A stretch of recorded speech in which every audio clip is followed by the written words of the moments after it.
I am Matthew Tan.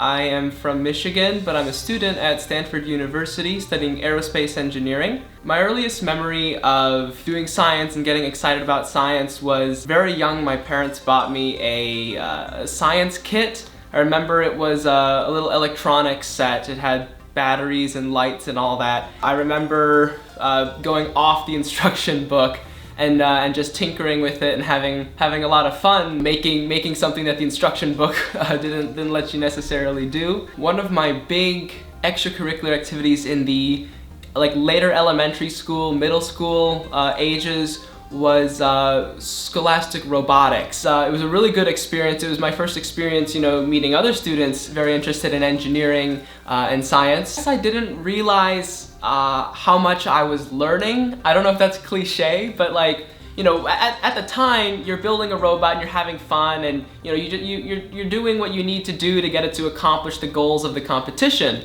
So everything I was learning about control algorithms and sensor integration, electronic subsystems, they all became perfectly applicable later on in high school and even in introductory courses in college.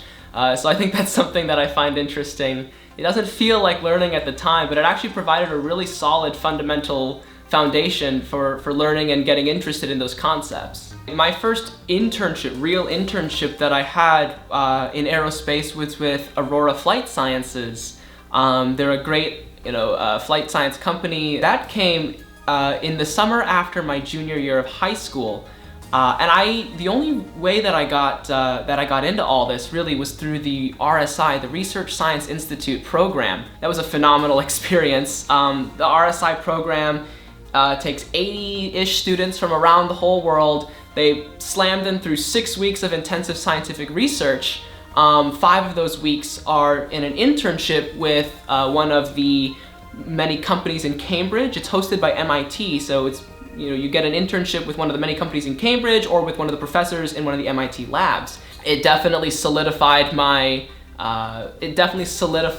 decision to pursue science as a major in college. I'm seeing all these other students that are doing it. They're excited. I'm excited. All these students that are just as passionate about science, and I said that this was adding to my conviction that this was something that I was interested in and something that I'd be passionate about doing as a degree. For anyone interested in aero-astro too, you should go and get the pilot's license. It's a fantastic thing. I mean, you think your driver's license gave you a sense of freedom? Imagine telling people you have a pilot's license. That's fantastic.